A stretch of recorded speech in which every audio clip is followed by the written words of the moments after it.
We will continue our study with the book of Genesis. Actually, doon sa ano natin, sa outline natin, dapat mabilis ito.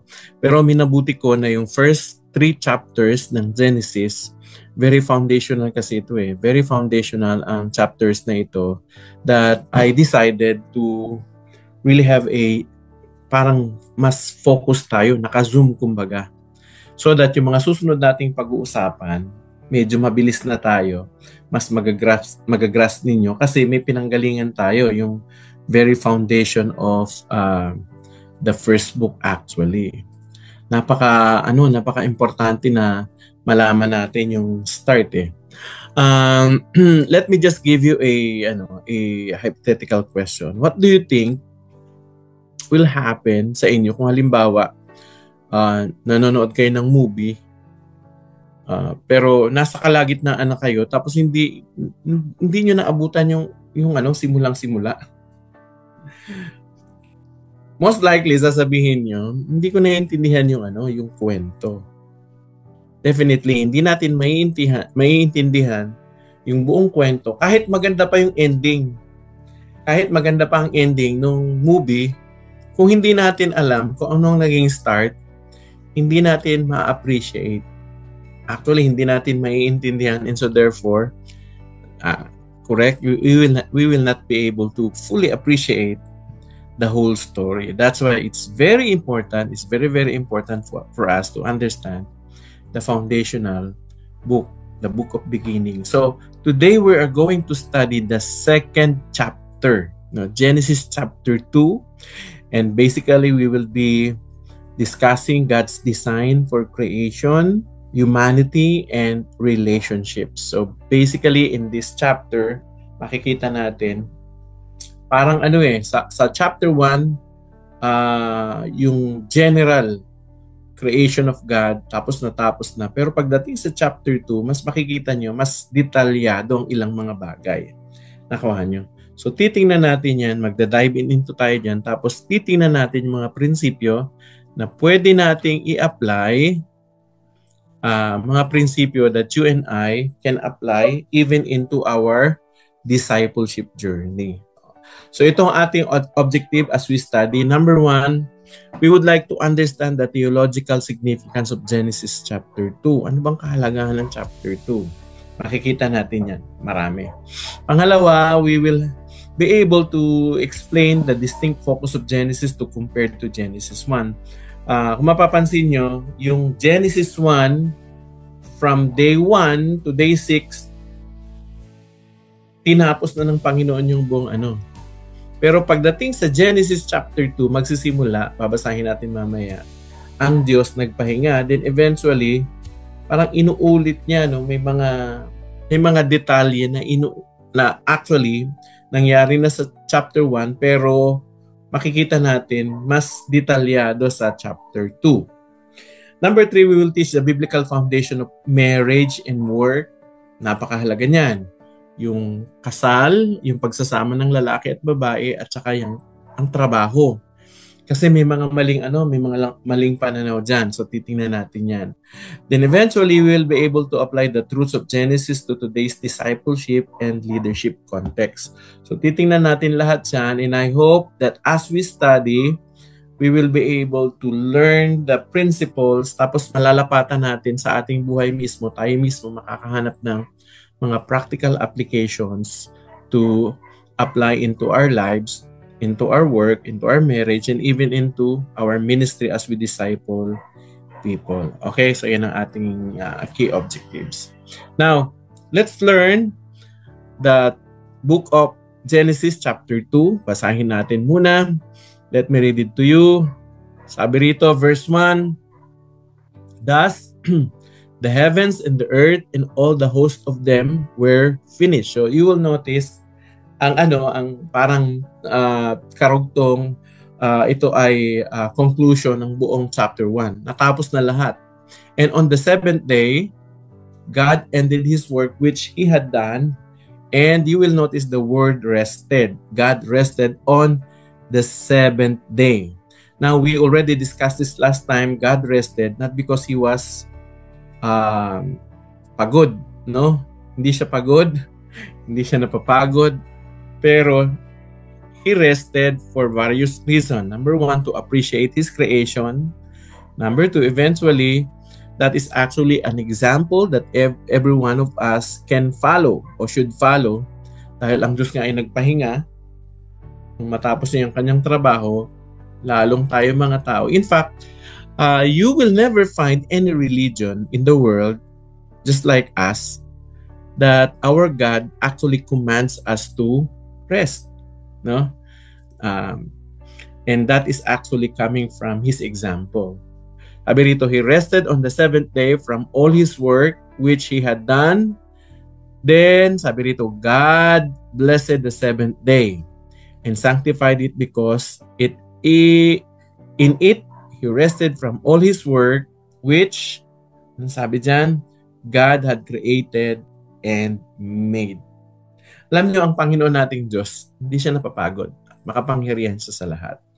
Pero dito pa lang makikita mo na ang prinsipyo na inilalatag sa atin na dapat pala talaga tayo ay nagpapahinga. Napansin niyo ba kapag tayo ay galing sa pahinga, pag magpapanibagong gawa na naman tayo o magtatrabaho, mas nagagawa natin ng mahusay yung ating mga ginagawa. Mas nahuhusayan natin actually. Mas nalalagpasan pa nga natin yung mga former days of our performance simply because we were coming from rest. So isang prinsipyo yun na dapat nating yakapin. Kumusta ba kayo mga kapatid? Kumusta ang inyong buhay pagtatrabaho? Naman puro kayo trabaho kasi iniisip nyo lalo yung mga nasa abroad. Dami kasing sinusuportahan sa Pilipinas. Di ba? O kahit yung mga nandito, kailangan may pahinga tayo.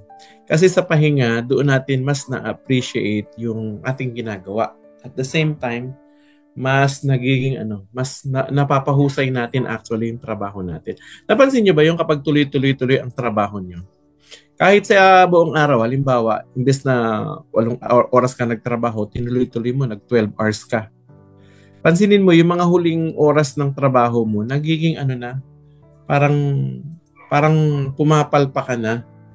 Di ba? Hindi na pulido, hindi na maayos. Kasi nga, pagod ka na. Ganon din yun actually sa isang buong week. Kapag dire-diretsong trabaho at walang pahinga, hindi na maganda rin sa atin. At hindi na maganda actually doon sa pinaglilingkuran natin, hindi maganda sa ating health, at hindi na rin maganda doon sa, kahit sa pamilya natin, kasi kailangan nila ng presensya natin. So we needed rest. So that's something that you and I need to learn. God rested. Now, tuloy natin. In verse 4, mapapansin nyo, nagsisimula na yung mas focal point of the story. Meaning, mas binibigyan na ng chapter 2 ng mas detalyadong kwento, no, doon sa creation ng Panginoon sa chapter 1. Verse 4, sabi rito, this is the history. Sa ibang term, ang ginamit ay salita, generation. Which means actually, this is the story. So ano daw? This is the history of the heavens and the earth. You will notice the word heavens. Last week, tinanong sa atin yan, no? Bakit heavens? Kasi maraming heavens. And as per study ng mga Bible men and theologians, sabi nila may tatlong bahagdan ng langit, no? First heaven, second heaven. And sabi dito, this is the history of heavens, plural, and the earth, singular, isa lang. And then they were created in the day that the Lord God made the earth and the heavens. At this point, you will notice, mapapansin nyo na, kaya ina-highlight ko yung salitang Lord God, kasi sa chapter 1, ang ginamit God lang. Nakuha nyo? God. Pero sa chapter 2, starting verse 4, ginamit na yung personal name na Yahweh. By the way, kapag magbabasa po kayo sa Bible, kapag nakita nyo po ang letra na all capital, all caps, L-O-R-D, Lord. Basa po natin dyan ay Lord God. Magkarugtong po yan Lord God. Yung pong Lord, yan po ay yung YHWH o ang basa minsan natin ay Yahweh. Yahweh. Nakuha nyo. In original text, ito po ay Yahweh Elohim. Meaning to say, dito mas personal na si God. He was actually approaching chapter 2 with a very personal name. His personal name as God. We can conclude here that God is not something that is away, malayo at hindi relational sa atin. Actually, God is a relational person. He's a person who longs for relationship. That's why he even mentioned his personal name. No, dito po binanggit na yung salitang Yahweh Elohim o Lord God. So pag magbabasa po kayo ng Bible at nabasa niyo po yung salitang Lord, sa original sa original Hebrew text yan po yung name of God na YHWH o Yahweh. Nakuha niyo po. Now, let's understand the structure of Genesis 1, no? Sa Genesis 1, yung general creation, pero pagdating sa Genesis 2, this is now actually a shift in perspective. Genesis 1 actually offers a cosmic and ordered overview of creation. Kung mapapansin nyo, day 1, day 2, day 3. Pero pagdating sa Genesis 2, parang sinuzoom in, sinuzoom in ng kwento yung kanyang creation. And this time actually, it was focused on the humanity, man, being actually created and put into the garden. So yun yung pinaka structure ng Genesis 2. Okay? Maliwanag po ba yan? Sinuzoom in na. Tapos dito sa kanyang creation, binibigyan ng malaking kumbaga naka-spotlight na dito ang creation ng Panginoon sa pagkalalang niya sa tao, no? And you will notice also that God being mentioned, his name, he is now being more personal and relational. So yung ang approach na dito is being more personal and relational. So let's read verse 5. Before any plant of the field was in the earth, and before any herbs of the field had grown, for the Lord God had not caused it to rain in the earth, and there was no man to till the ground, but a mist went up from the earth and watered the whole face of the ground. So you will notice dito, iba sa chapter 1, on day 4, diba? On day 3, yung lahat ng halaman ay nagtubuan na. Nakuha nyo? Dito, kapag nung sinabi na before any plant of the field was in the earth, and before any herb of the field had grown, meaning to say, hindi pa siya wala pang mga na bagong tumubo. Hindi pa nalalaglag yung mga bunga at tumutubo uli. Nakuha nyo? Yun ang ibig sabihin niyan. Now, for the Lord God, sabi rito, had not caused it to rain. During this time, early days of the earth, wala pang ulan. In fact, hindi pa umuulan. Ang ulan dumating lang sa panahon ni Noah. Ngayon, papaano nadidiligan yung mundo this time? Nadidiligan daw siya through mist. Nakuha nyo? Yung hamog, at yung hamog ay sapat upang madiligan ng lahat ng halaman sa mundo. In verse 7, ito na. Then the Lord God, you will notice again the capital word Lord God, so that is Yahweh Elohim. Sabi rito, and the Lord God, what happened? Formed man of the dust of the ground. So very particular. Ano daw? Saan daw galing ang tao? Saan siya kinuha? Dust of the ground. Dust of the ground. And eventually, that dust of the ground, hinulmahan ng kanyang kamay, and eventually, sabi rito, and breathed into his nostrils the breath of life. Nakuha nyo? Yung breath na yan actually is can be considered as air or breath, pneuma. Pneuma is actually spirit. So God actually, after forming the dust out of the ground, ano nangyari? Hiningahan niya ng kanyang spirito. And so what happened? Pagkatapos hingahan yan, and the man became a living being. Nakuha nyo? So saan daw galing ang tao? Tayo ay galing sa alabok. Kaya mapapansin nyo, pag namatay ang tao, bumabalik sa alabok. Meron nga silang biru-biruan no? Habang tumatanda daw tayo, parang yun nga, bumabalik nga daw. Yung iba, hindi pa patay pero amoy lupa na daw.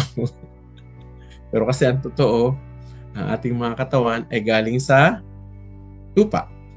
Pero actually, yung alabok ngayon, no, kung tutuusin, ay ordinaryong luad lang, ordinaryong putik.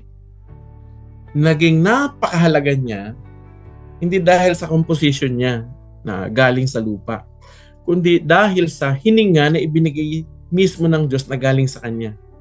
At yung hininga na yun, caused the man, sabi dito, the breath of life, and because of that, the man became a living being. So we can say, without life actually, kung walang buhay ang tao, yung katawan natin walang halaga. May nagtanong, sabi gaano daw ka mahal, ano daw ang halaga ng katawan ng tao? Yung katawan lang kung wala itong buhay. Alam niyo ang sagot? Kahit ito, pwede niyo i-Google o i-chat GPT. Lalabas diyan, ang worth lang daw ng katawan ng tao ay mga around $10 to $20. Mostly daw ang laman ng katawan natin ay tubig, may mga carbon, calcium, and small amounts of other elements. At kung pepresyohan daw yun, hindi pa umabot ng $20. Between $10 to $20 daw lang ang katawan natin. Tama nyo? Kung wala itong buhay. Pero yun nga ba talaga ang halaga ng ating buhay? Hindi. So, ang halaga natin actually hindi doon sa material na bagay. Ang halaga natin ay kung ano yung nasa loob natin. At yun yung buhay. Yun yung buhay na nasa atin. So, alam niyo ang sinasabi nito sa atin. Ang sinasabi sa atin ito, yung lahat ng mga material na bagay na nakikita natin, na kadalasan binibigyan natin ng sobrang laking ng pagpapahalaga, hindi pala talaga yun yung mahalaga. Pansinin nyo, saan tayo gumagastos ng malaki ngayon? Marami akong nakikita o kilala, grabe kong gumastos sa pagpapaganda, pagbili ng mga alahas para sa kanilang katawan, maraming ginagastos para sa kanilang pagkain. Personal, sa physical body nila. Ginagastos na ng kanilang katawan, binibigyan ng bahay, binibigyan ng kotse at ng kung ano-ano. Pero pagdating sa spiritual na bagay, yung Bible, hindi man lang makabili, hinihingi pa. yung mga seminars, gusto nila libre. Yung mga spiritual retreat, gusto nila libre. Pero pagdating sa katawan, sobrang ginagastusan. Parang di yata tama, di ba? Yung mga material na bagay na nasa katawan natin, yun pala wala pang halaga yun. Ang mas mahalaga yung nasa loob natin. So tingnan natin, dapat magbago yung ating pananaw. Ano ba yung ginagastusan mo? Yung panglabas o yung pangloob? Nakanya? Now, tuloy natin. Sa verse na yun, sabi rito, and now, the Lord God, binanggit uli yung salitang Lord God, Yahweh Elohim, planted a garden. So ano nangyari dun daw sa silangang bahagi ng Eden, ginawa ng Panginoon ng mundo, sa silangang bahagi naglagay siya ng isang hardin. Ang pangalan ay Eden. Nakanyo? At yung Eden na yun, yung Garden of Eden ay napaka-special kasi doon niya ilalagay yung lalaki. Doon niya actually nilagay si Adan at napaka-special na lugar na ito. Nakuha nyo? Sabi rito, and there he put the man whom he had formed. So, pansinin nyo kung gaano ka-importante ng tao. Isipin nyo, ginawa ang tao ng kamay mismo ng Panginoon at ginawa niya ayon sa kanyang wangis at binigyan niya mismo ng kanyang hininga. Yung kanyang spirito nilagay sa tao. At hindi lang yun. Hindi niya sinabing, oh, yan, ginawa na kitang maganda, maayos lahat, bahala ka na sa buhay mo. Hindi, nilagay pa siya sa very special place na hardin. At ito ay ang hardin ng Eden. Tingnan natin yung description. So, and out of the ground, the Lord, doon sa hardin, the Lord God made every tree grow. So, anong description ng hardin? Lahat ng uri ng puno ay nando doon. Lahat ng klaseng puno. Sabi rito, that is pleasant to the sight and good for food.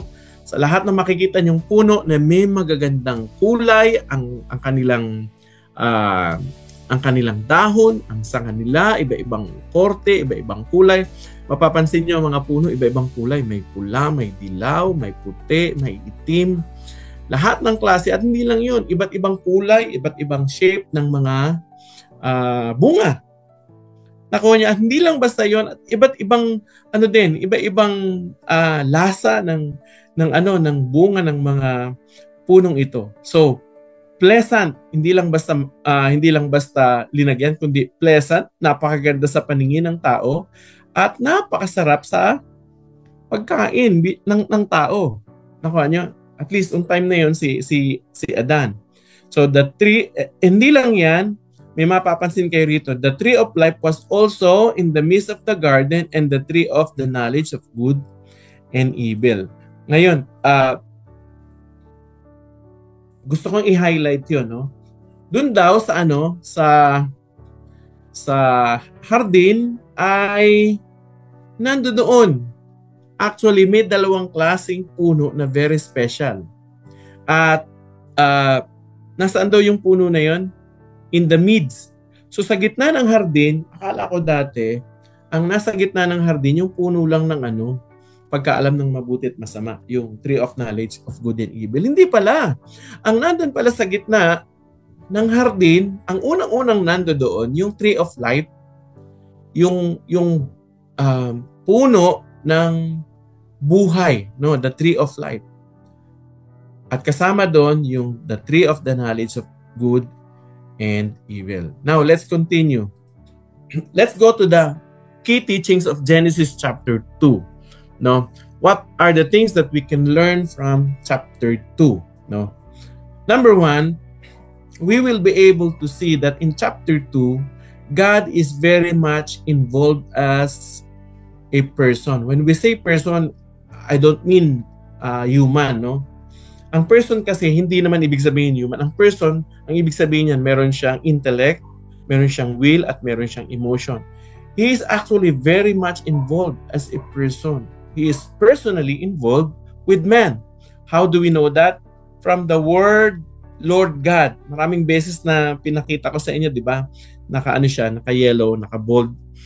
The word Lord God is Yahweh Elohim. It occurs several times, no?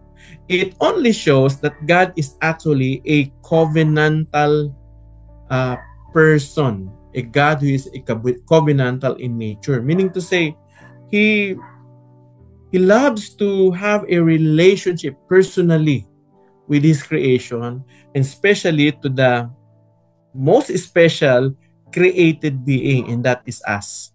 Number 2, we'll be able to see that God forms man and breathes life into him.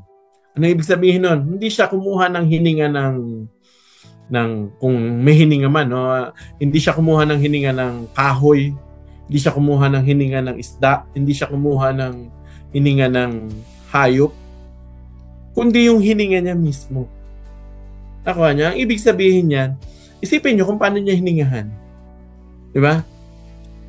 Meaning to say, nung hiningahan niya, nilapit niya yung sarili niya doon sa mukha nung katawan, nung luad na katawan ni Adan.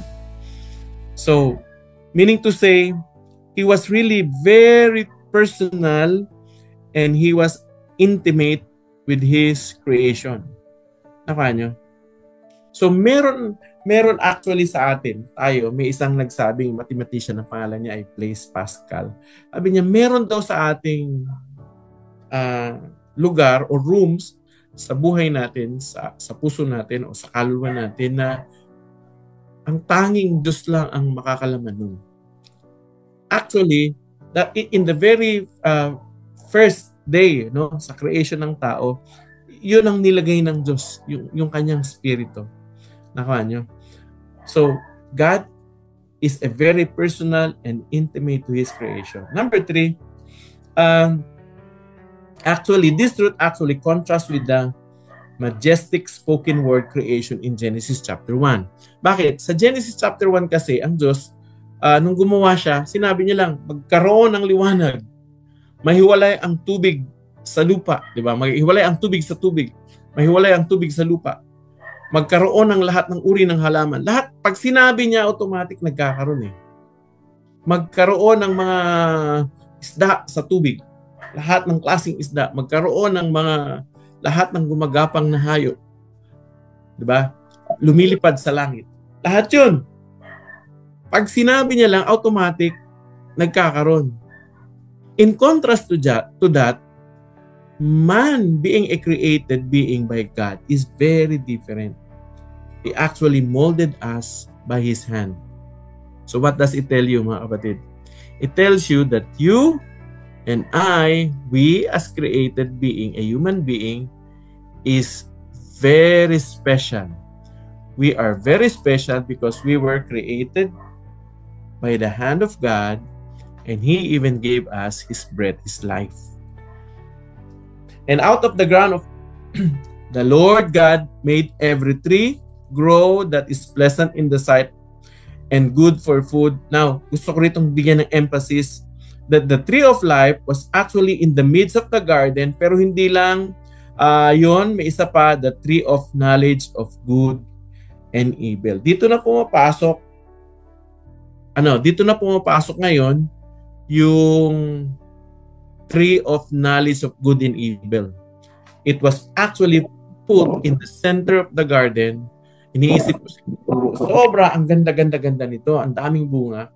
At ganun din, nandun din ng tree of life, ang ganda-ganda nito at ang daming bunga. So, why do you think? Bakit kailangan ilagay dun yung tree of knowledge of good and evil? Because eventually, God is going to give man an opportunity to make a decision whether they will obey and listen to God, and so therefore convey their worship, or they will disobey. Alam niyo, dati yung una kong tanong, bakit nilang ginawa ng Diyos na tinanggal? Hindi na sana linagay doon, so hindi nagkasala, di ba? Well, actually, the tree of knowledge of good and evil gives us actually the truth that God did not make us a robot. Hindi tayo pre-program na maging robot. Kundi binigyan tayo actually ng capacity to make a choice, to make a decision. Kung hindi nilagay yung knowledge of truth in knowledge of good and evil, hindi tayo mga tao na makakagawa. Pero eventually, you know what? Balikan natin 'to. Maganda kasi 'to. Gusto kong mag-point out dito. Sa Genesis chapter 1 and 2, Genesis chapter 1 creation, Genesis chapter 2 focal point. Dito sa beginning ng libro, pinakita na yung tree of life. Nakakatuwa, eventually, although hindi yan kinain sad to say, hindi yan ang piniling kainin ni Adan at ni Eva. Pero eventually, at the end of the book of the Bible, binanggit uli yan. In Revelation chapter 2 verse 7, sinabi ni Jesus, and to the one who conquers, ano daw ang gagawin? Yung mga nagtagumpay daw, sabi ni Jesus, I will grant to eat of the tree of life, which is in the paradise of God. So until now, the tree of life is there in the paradise, and it is still waiting. Kaya lang ngayon may bantay. Pero darating ang panahon, sabi niya, yung mga magtatagumpay sa buhay na ito, hindi sila tatalikod sa Panginoon hanggang sila ay mamatay. Sabi niya, eventually, we will be given that permission to eat the fruit of the tree of life. Nakakatuwa, no? Sa beginning ng book of the Bible and at the end of the book of the Bible, the tree of life is actually mentioned. Now, tuloy natin. Ano daw ang description ng saan nakalocate yung Garden of Eden? Tingnan natin yung mga palatandaan. Now a river went out of Eden to water the garden, and from there it parted and became 4 river heads. Meron daw ilog, tapos nahati sa 4. At tingnan natin ano-ano daw yung mga pangalan ng mga ng mga river na yon. The first name is Pishon. It is the one with skirts of the whole land and of Havilah where there is gold. Doon daw sa lugar na yon, napaka-rich ng gold. Now, tuloy natin. Sabi rito, the gold of that land is good. Bdellium and the onyx stone are there. The name of the second river is Gihon. It is the one which goes the whole land of Cush. The name of the third river is Hiddekel. Sa ibang salita po, it is translated as Tigris. Okay? Tigris River. It is the one which goes towards the east of Assyria, and the fourth river is the Euphrates. Now, may nagtatanong, is this a literal place? Is Eden a literal place? Yes, it is literal place. Hindi ito hyperbolic, hindi ito metaphor na lugar. Bakit? Kasi totoo po yung mga totoo po yung mga rivers na yan. In fact, ito yung yung description kung nasa ng Eden. Sabi dito sa verse 12, doon daw sa unang river, ang gold daw doon at saka bdellium and onyx na stone ay napakamarami. At matatagpuan nyo na parang very ordinary doon sa lugar na yon. Napakayaman ng lugar na yun sa mga mamahaling bato. Ang ilan nga dyan, halos hindi natin alam kung anong klase yun, anong itsura nun. Pero pangalawa, binanggit dito, yung pangalawang river ay Gihon. Ito naman daw, sabi, this is the one which goes around the whole land of Cush. Now, dito binabanggit yung third river. Ang pangalan ng third river ay Hiddekel. Now, this Hiddekel is also translated as Tigris or Tigris River. Okay? The other river, the fourth river, is called Euphrates. Nakakanyo? Itong Euphrates na ito, very historical yan. At the same time, yung ilog na yan, babanggitin uli yan at the end of the Bible sa book of Revelation. Now, you will notice, yan, may pinakita ko ditong kasi ang tanong ay, saan daw ba? Saan matatagpuan? Saan matatagpuan yung maaaring, saan daw yung location? Possible location ng Garden of Eden during that time. Well, dalawang view ito ng mga Bible scholars. Sabi nila, maaaring dito daw. Kasi ito, makikita nyo, may river, Euphrates River, may Tigris River, and between daw dito, may river dyan, pero hindi na Pishon at Gihon ang pangalan. Nakanyo? So, yan. May isang group of Bible scholars naman nagsasabi na dito daw. Nakikita nyo ba itong arrow ko? Tama ba? Nakikita nyo ba? Let me see kung nakikita. Opo. Ayan, ito. Kung nakikita nyo yung arrow ko, itong yellow na ito, may another group of scholars na maaaring dito daw. Nakuha nyo. Kasi dito daw nanggaling, dito daw. So, yan. Makikita nyo pa rin yung Tigris River tsaka Euphrates. But anyway, sa ngayon, hindi na natin makikita yun. Ako personally, I believe, tinago na ng Panginoon yun kasi nga linagyan ng harang yun kasi ayaw niya na makain ng tao yung tree of life na nasa makasalanan niyang kalagayan. Nakuha nyo? So, that's just for the sake of yung tanong na nasaan ba, di ba? So, ayun ang ano natin. Okay, tuloy natin. Tuloy natin siya. I-ano uli natin siya. Now, verse 15.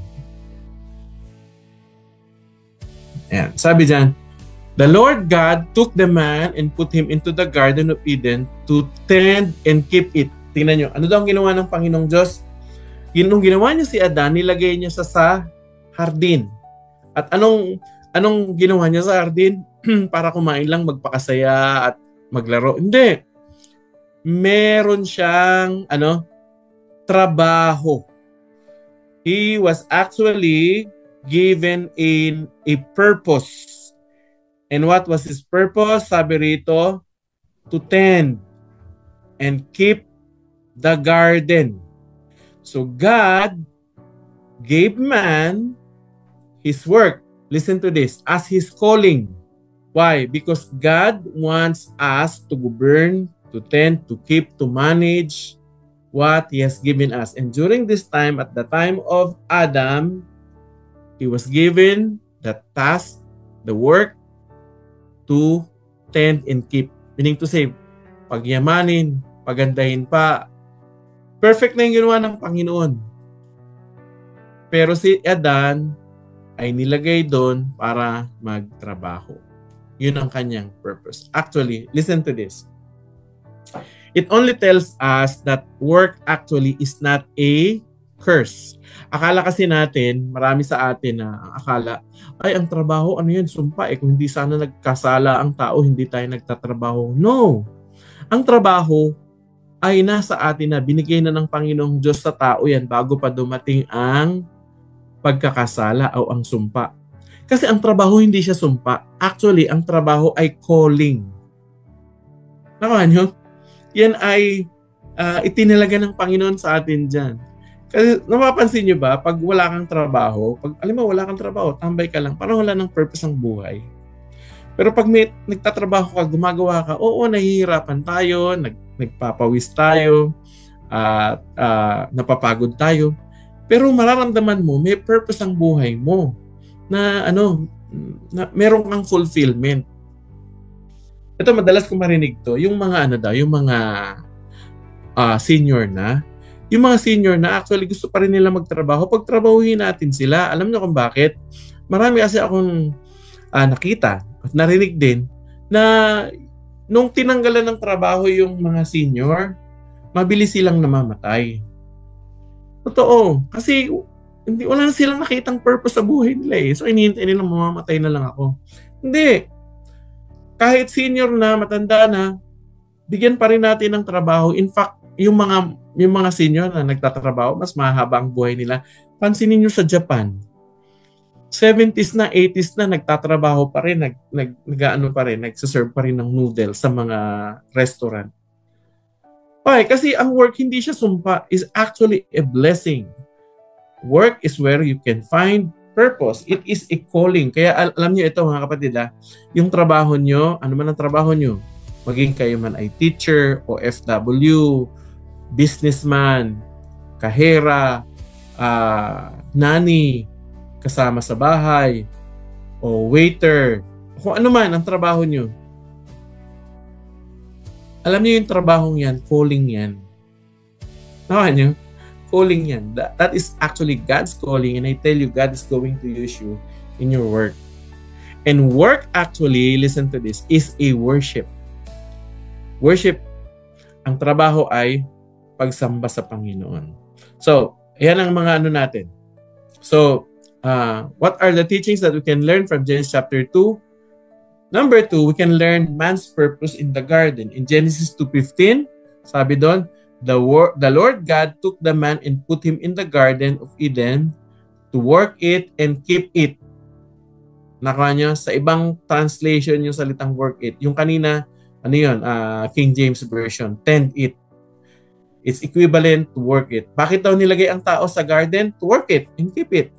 So meaning to say, ang trabaho, bago pa dumating yung sumpa sa tao, binigay na sa atin ng Panginoon. So ang trabaho hindi siya punishment. It is actually a part of our divine purpose. Oo, divine purpose ng Panginoon na tayo magtrabaho. And I tell you, kanina binanggit ko na to, work is a worship. So you should love your work. When you work, you are actually worshiping. Napansin nyo ba sa Ten Commandments yung commandment number 4? Ano doon? Keep the Sabbath holy. Pangilin mo ang araw ng Sabbath. Pero actually, kalahati lang yun ng utos. Ang utos talaga ng Panginoon ganito. 6 na araw kang magtatrabaho at sa ika-7 araw, magpapahinga ka. So, ibig sabihin mga kapatid, ganito. Yung mga hindi nagtatrabaho, walang karapatang magpahinga. Diba? So actually, work is a worship. Tuloy natin, verse 16. And the Lord God commanded the man, saying, of every tree of the garden you may freely eat. But of the tree of the knowledge of good and evil you shall not eat, for in the day that you eat of it, you shall surely die. This is now the first instruction or command that were actually given to Adam. Anong command niya? Lahat ng bungang kahoy dito pwede mong kainin. Kahit yung bunga ng puno ng buhay. Sabi niya, ang hindi mo lang pwedeng kainin yung bunga ng pagkaalam ng mabuti at masama. Kasi oras na kinain mo to, mamamatay ka. Alam nyo, ang kapangyarihan nung bunga, hindi doon sa bunga mismo o sa elementong nandoon. Ang kapangyarihan ng bunga nandoon sa salita ng Panginoon. And here you will find out, man, we're actually given an opportunity to make a decision to follow and obey God. Alam niyo, ang Diyos kasi natin, hindi siya namimilit. Hindi niya pipilitin sa salitang kato. Hindi niya pipilipitin yung kamay mo para sumunod sa Kanya. Gusto niya na ikaw susunod ka sa Kanya because you made a conscious decision to follow and obey Him. Okay, so number 3, key teachings that we can learn from Genesis chapter 2, the gift and boundaries of freedom. The Genesis chapter 2 verse 16 to 17, ang command, huwag tayong kumain o huwag kumain si Adan sa bungang kahoy ng pagkaalam ng mabuti at masama, the tree of knowledge of good and evil. And you know what? That is actually setting a loving boundaries. God was actually setting, this is the boundary, but look, this is the limit. You have the freedom within your limit, but when you cross that boundary, anong consequence? You will surely die. A boundary, but when you cross that boundary, you will surely die. And you will also notice, ang isang katotohanan dito, when God gave the instruction not to eat from the tree of knowledge of good and evil, the original recipient is Adam. Si Adan yung binigyan ng utos. Nakuha nyo? Kasi si Adan pa lang yun nando doon. Okay? So, gusto kong bigyan ng diin yan kasi tatalakayin natin yan next week doon sa Genesis chapter 3. Okay, so si Adan ang binigyan ng utos. So, I would like to reiterate, obedience actually is a sign of love and trust in God. When God gave us commands, He is actually looking for us if we're going to obey. Because when we obey Him, we actually say, yes, Lord, because you said it so and I love you, I want to obey you. And obedience also convey trust. Nagtitiwala ka. Bakit ayaw pakain sa akin to? Nakanya. When you trust somebody, you will obey. Maaring gano'n eventually. No, makikita na sa chapter 2 yun. So, obedience is a sign of love and trust in God. Now, tuloy natin. Now, verse 18, tuloy natin yung kwento. And the Lord God said, eto na, nung nilagay si Adan doon sa Eden, anong sabi? And the Lord God said, nagsalita uli si God. Sabi niya, it is not good that man should live alone. This is the very first time in the book of the Bible that you will see God said, it is not good. Kasi sa first day, lagi at the end of the creation, and God so it's good. It's good. It's good. Tapos in fact, yung conclusion ng lahat ng kanyang creation, sabi niya, and God saw it was very good. Nung pagsamasamahin na lahat ng kanyang creation, grabe. It was very good. And not, this is, cannot be compared to anybody. Nakuha niyo? Pero for the very first time, ano sabi rito? Nakita niya si Adan. Malungkot. Sabi niya, it is not good. Hindi mabuti na ano daw, na ang lalaki o ang tao ay mag-isa. Kaya anong ginawa niya? Kaya nag-decision siya. Sabi niya, I will make him a helper comparable to him. Kaya magagawa ako ng magiging katuwang niya, kasama niya, kaagapay niya, at tulong niya sa buhay, na katulad niya, na kanya. And out of the ground, anong nangyari? And out of the ground, the Lord God formed every beast of the field and every bird of the air and brought them to Adam to see what he would call them. So anong ginawa niya? Bago gumawa si God ng helper, comparable, meaning to say, bagay na bagay para kay Adan, hindi niya agad ginawa eh. Yung kanyang mga ginawang mga hayop, dinala niya kay Adan. At nung dinala niya kay Adan, sabi niya, tingnan ko nga kung anong ipapangalan niya sa mga hayop na ito. And Adam, sabi niya, and brought them to Adam to see what he would call them. And tingnan niyo, and whatever Adam called each living creature, that was his name. So, lahat ng makita niya, lumalapit sa kanya, isa-isa, partner-partner, isipin niyo, nung dumating yung elepante, pinangalanan niya, sample only, elepante ang pangalan niyo. Dumating yung pangalawa, Leon ang pangalan mo. Dumating yung mga chimpanzee ang pangalan niyo. Dumating ang peacock ang pangalan mo. Lahat pinangalanan niya. Tingnan natin ha. And so Adam gave names to all cattle, the birds of the air, and to every beast of the field. Grabe, imagine niyo kung gaano kadami yun. Nakanyo? Ang dami nun. Libo-libo.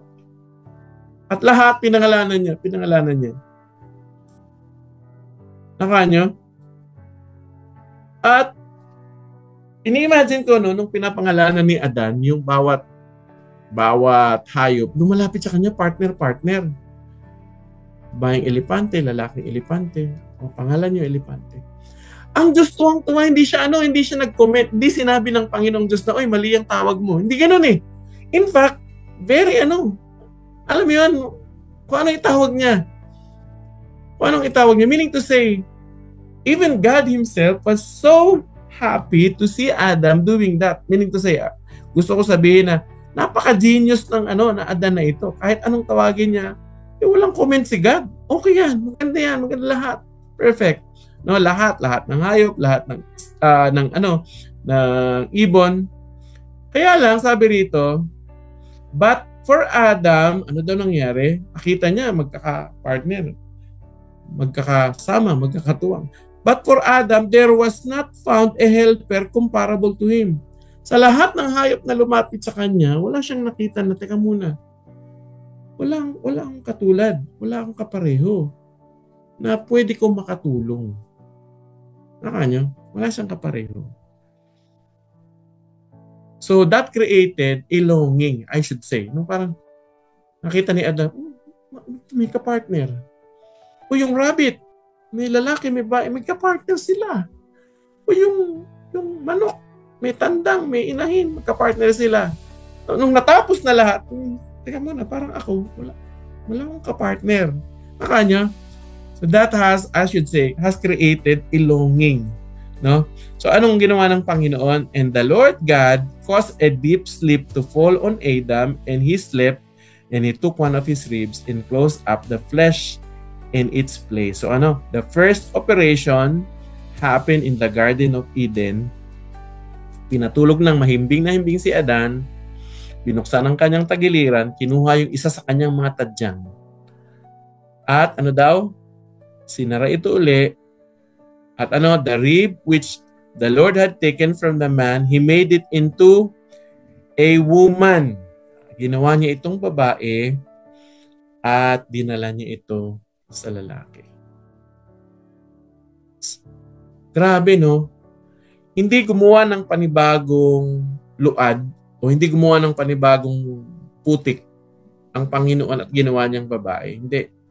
Kinuha niya mismo kay Adan na. Saan kinuha? Sa tagiliran. May nagtanong, bakit daw hindi sa ulo? O kaya sa paa kinuha yung babae, kundi sa tadyang. May sumagot na isang theologian pa. Sabi niya, kinuha siya hindi sa ulo kasi hindi siya mamumuno. Hindi rin siya kinuha sa paa para tapak-tapakan lang. Ang babae ay kinuha sa tadyang malapit sa puso upang mahalin at arugain. Yan, mga babae Kayo yan. Alam nyo, nung dinala ng Panginoong Diyos si Eva kay Adan, itong nasabi niya, verse 23, and Adam said, this is now bone of my bones and flesh of my flesh. She shall be called woman because she was taken out of man. Grabe! Nung dinala kay Adan si Eva, wala siyang maipintas. Sa sobrang ganda at perfect ng babaeng ito na binigay sa kanya, napakagawa siya agad ng tula. Maaring hindi nga lang ito tula baka kanta daw ito. At itong sinabi niya, ito ang aking buto ng buto at laman ng aking laman. Dahil galing siya sa akin, siya ay tatawagin siyang babae. Grabe. Napatula si Amang Adan. Verse 24, therefore, ito na, a man, dahil daw dito, a man shall leave his father and mother and be joined to his wife, and they shall be one flesh. Gusto kong bigyan ng pansin ito kasi eventually in the New Testament, Jesus Christ will quote this very famous passage when it comes to marriage. Naalala nyo? May mga Pariseo na lumapit sa Panginoon Jesucristo at sabi ng mga Pariseo, bakit si Moses, pinayagan niya, gumawa sila ng kasulatan ng paghihiwalay o divorce. Ang sabi ng Panginoon, hindi ganun sa simula. Hindi ganun sa simula.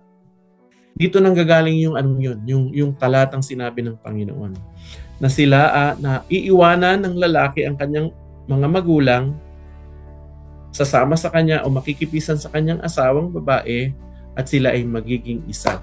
May tatlong bagay ako actually na gustong banggitin dito, and this actually has the principle of the first marriage, no? At ang marriage na ito still applies to us. At ang prinsipyong ito, pag natutunan natin to ipinamuhay, actually, it's going to solve a lot of problem in the marriage.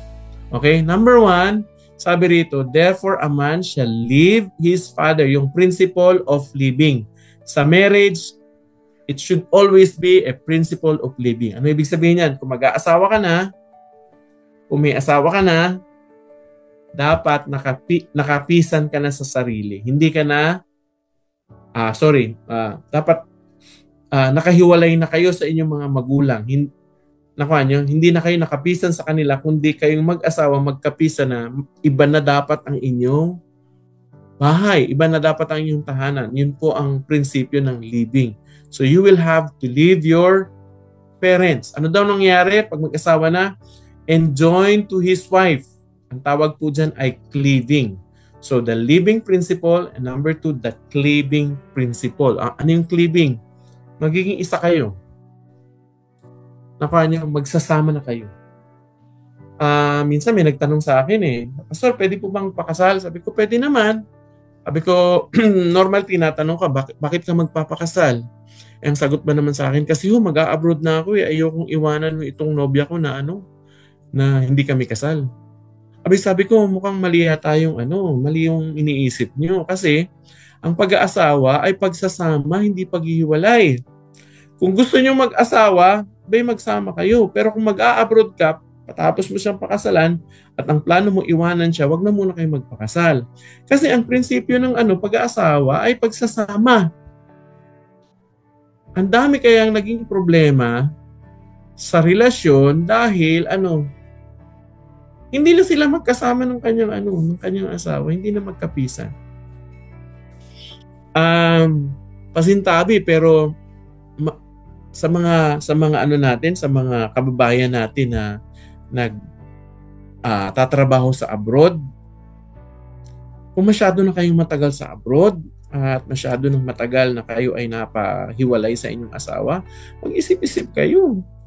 Kasi most likely mahuhulog kayo sa tukso, o kaya ang asawa niyo mahuhulog sa tukso dito sa Pilipinas, o kaya kayo mahuhulog kayo sa tukso dyan sa ibang bansa. Eventually, pagbalik nyo rito, sira na yung pamilya. Kasi nga, ang prinsipyo ng pag-aasawa ay pagsasama dapat. Hindi paghihiwalay. So, the principle of cleaving, and of course, the principle of one flesh, becoming one. So, leaving, alis ka sa mga magulang, magsasama kayong mag-asawa, cleaving, at saka one flesh. Yung one flesh, ano yun? Pagiging isang laman. Actually, that is, sexual relationship. Kasama talaga yan sa mag-asawa. So, kung ikaw ay may asawa, dapat pinufulfill mo yun. Isa sa karapatan, pero hindi lang karapatan, responsibilidad. Nakawan nyo, lalo sa mga babae, I would like to talk with the women. Mga babae naman, kaya nga nag-asawa kami mga lalaki eh. Bakit? Para pagdating sa bagay na yun, meron, kayo ang aming choice. In fact, dahil nag-asawa kami, dahil nag-asawa ako, wala na akong ibang choice kundi ang asawa ko. Kasi kapag hindi nyo pinagbigyan ng inyong asawa pagdating dyan, gagamitin niya ng demonyo para tuksuin ng inyong asawa, and so therefore, gagamitin ng demonyo para wasakin ng inyong pamilya. That is part of your privilege and responsibility actually. Okay? So, sexual intimacy. Okay. Tuloy natin, verse 25. And ano daw nangyari doon? They were both naked, and the man and his wife, and were not ashamed. Pansinin niyo, nung unang-unang panahon, ginawa si Eva at Adan, ano daw? Pareho silang walang saplot. At hindi sila nahihiya sa isa't isa kasi wala pang mali siya, wala pang kasalanan. Hindi pa pumapasok sa isip ng tao yung kasalanan. Nakuha nyo? Bakit kaya? Well, may isang theologian na nagsabi, ito, theory niya lang naman. Wala ito sa Bible. Pero ang teorya niya ganito. Bago magkasala ang tao, yung spirito ng Diyos kasi, ang hininga niya sa tao. Sabi niya, maaaring ang tao ay nababalot ng, yung, naalala niyo si Jesus Christ nung nag-transfigure siya. Transfiguration. Nakita siya actually na kasama si Moises at saka si Elijah. Na alala niyo yung kwentong yon. Nagliwanag, nagningning yung mukha ng Panginoon, yung kanyang pagkatao. Na halos hindi makita ng mga disipulo. Naalala niyo rin nung si Moises ay 40 days and 40 nights na nakikipag-usap sa Diyos. Face to face. No, nakita niya. Pagbaba niya, nagniningning na yung kanyang mukha. Sabi ng isang theologian, most likely daw, baka ganun. No? Nung hindi pa nagkakasala ang tao, yung kahubaran natin ay nababalot ng liwanag. Sobrang liwanag, you cannot penetrate with your naked eye yung kahubaran ng tao. Nakanya? That is just actually a theory, pero parang makes sense, no? Makes sense, lalo na kung nasa glorified body na tayo. Anyway, so that's chapter 2 2 of Genesis. Now, what can we learn from Genesis chapter 2? Number 4, we can learn that the creation of woman and the foundation of marriage. I-reiterate ko lang to. Genesis 2:18. Sabi doon, hindi daw talaga masaya. Hindi mabuti na ang lalaki ay mag-isa. So man, actually hindi lang lalaki, pati babae. We are not actually good if we are alone. Napansin niyo ba yan? Pag mag-isa lang tayo, parang, makakagawa ka, pero yung amount ng pwede nating matapos at gawin, kakaiba kapag sama-sama tayo. Kapag may kasama tayo, di ba? Yung may mga pangarap ka mag-isa, nangangarap ka mag-isang ganun, masaya. Pero, di ba pag may mga pangarap ka, may mga gusto kang gawin, mas maganda yung nai-share mo, lalo na sa asawa mo. Actually, that's the beauty of having a person in our marriage. No? Genesis 2:22-24, God creates woman from man's side and they become one flesh. Originally, women came from the flesh, actually, the bone in the flesh of the man. But when they come together in marriage, God looks at them as one because they become one flesh. Nakanya? That's the beauty. That's the beauty. Kaya, physiologically daw ang lalaki talaga kulang na isang rib. Kaya kapag kayo ay nakapag-asawa na po, natagpuan nyo na yung inyong tadyang. Nakuha nyo? Pastor, bakit hindi pwede na 2, 3, o 4? Originally nga, ang create ni God, isang lalaki at isang babae lang. Hindi multiple na lalaki at hindi rin multiple na babae. Sa isang lalaki o isang babae. Nakuha nyo? Isipin nyo, kung halimbawa, yung isa nyong nawawalang tadyang, tutusukan natin ng additional na 10 tadyang. Anong itsura nyo? Monster yun. Nakuha nyo? So, hindi pwede. Talagang, it is exclusively, marriage is exclusive for one man and one woman. So, anong personal, practical application nito? Kung may kumakabit sa inyong another tadyang, bitawan nyo na yan. Magmumukha kayong monster. Okay? At kung kayo naman ay tadyang na ng iba, wag na kayong lumipat. Hindi pwedeng palipat-lipat. Okay. So, what can we learn from marriage? God is the author of marriage. Number 2,